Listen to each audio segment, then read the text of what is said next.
Hello everyone and good morning. Welcome back to Sports Today. There is a lot of sporting action that has been taking place in recent times, and quite frankly it's very easy to miss out on certain things that might be happening, especially if it happens late at night when all of us are getting a good night's rest. So we are here today with you guys once again on this wonderful Friday morning, and we're going to be talking some things about some of the things that happen in the world of sports, which, as I said, you might have missed out on while you were asleep, or just some interesting tidbits which we didn't quite have time to cover on this channel, whether it be through a video, a post, or anything in between. So let's get right to it. Let's start off with some interesting comments that a certain Rahul made about so before the match against Bangladesh, there was a moment during training where it actually became quite a popular clip on social media, where you could see Rahul and Virat Kohli having a pretty intense discussion about what it is that, it was clearly a tactical sort of conversation.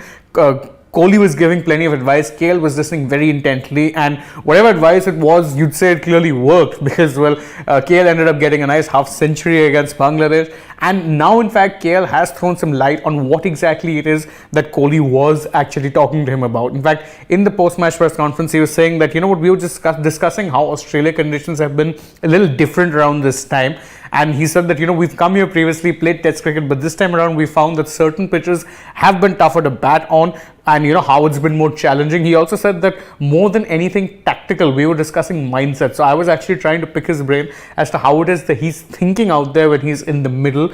And, I'm trying to actually imbibe that into my own game. So the discussion that they were having as such wasn't necessarily a tactical one in terms of technique or what to do. According to KL himself, it was more about trying to understand the mindset that Kohli was in, because you note for a fact that KL has been struggling for runs, whereas Kohli, to be fair, has been one of the informed batters of this tournament. He's been getting runs for fun. He's won India games. So KL was trying to understand what mindset it was that Kohli was approaching these games with, and thankfully it clearly seems to have paid off, because he got that half century against Bangladesh. Hopefully he can keep on this form, because it's not just the runs he got, but the way that he was batting against Bangladesh was a sight to behold, and India do need a Rahul to be performing like this, if of course they are to go far in this tournament. Now, sticking to Virat Kohli, you note for the fact that he ended up breaking a record, and during that match against Bangladesh, he ended up getting the record for the most number of runs scored in a T20, in the T20 World Cup overall. And the man whose record he broke was, of course, former Sri Lanka skipper Mahela Jayawardene. Now, to be fair, most people were wondering how it is that Jayawardene would react to this, and Jayawardene, being the classy man and the classy player that he was, ended up putting out a very typically classy reaction. It's something that the ICC share across their social media handles, and Jayawardene said that, look, records are meant to be broken. Someone was always going to break my record, and it's you, Virat. Brilliant, mate. Congratulations. You've always been a warrior. Form is temporary, but class is permanent. Congratulations to you. Well done, buddy. Again, as I said, a very classy response from a man who was the epitome of class both on and off the field during his playing days, and this continued to be just that during his time as a coach, mentor, whatever role it is he might be doing for multiple teams. Now, obviously, fans would be hoping that Kohli has more than a few runs left in the tank, because again, India are approaching the business end of the tournament, have 1 foot in the semi-finals, so now would be the best time of all to keep that kind of form rolling. Now, sticking to the Indian cricket team, and one man who's found himself in the news a lot recently has been Rishabh Pant. Now, the reason he's been finding himself in the news is because he's been on the bench through the tournament. Doesn't seem like he might be getting a game anytime soon. But the poor performances that Dinesh Karthik has been putting up with the bat during that time have unfortunately led to many people calling for Pant to be restored to the 11. Now, I say unfortunately not because I have any doubt on Pant's talent, but simple fact is DK has been put in a very tough position. It's not a role that you can be consistently good at every single game. And the simple fact is Pant was dropped due to, of course, his poor form. He wasn't dropped just because, but he still clearly has his backers, one of them being former Australia captain Ian Chappell. In fact, Ian Chappell, writing in a newspaper column for the Sydney Morning Herald, he said that sometimes selectors pick players on domestic form, and I think India is a classic example. They are picking Dinesh Karthik ahead of Rishabh Pant. Ridiculous. And he ends that sentence with an exclamation mark to let it know just how ridiculous he thinks that is. He says, I mean, Rishabh Pant should be playing every game. Now, again, this isn't a new opinion, but someone like Chappell saying this about Rishabh Pant does actually carry a lot of weight, because Chappell, whatever said and done about the fact that sometimes he might come across as a little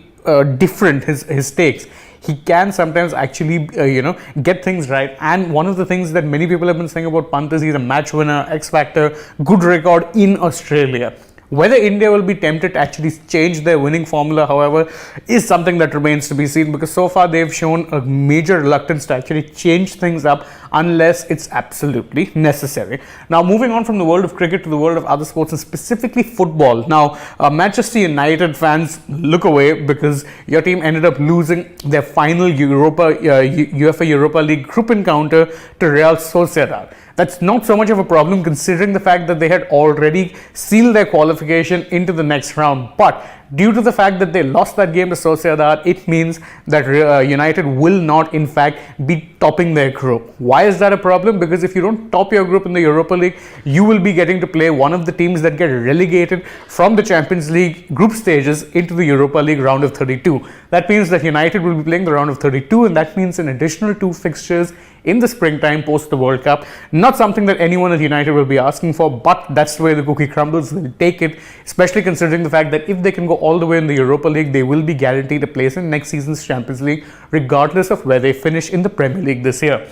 There were no such problems for Arsenal, because they ended up registering a 1-0 win over FC Zurich. This means that they top their group, and it means that they get a bye from the round of 32. They'll be placed directly into the round of 16. So good news again if you're an Arsenal fan. But again, I think for Arsenal, the Europa League is less about actually qualifying for the Champions League and more about adding some silverware, because they've been in prime form this year.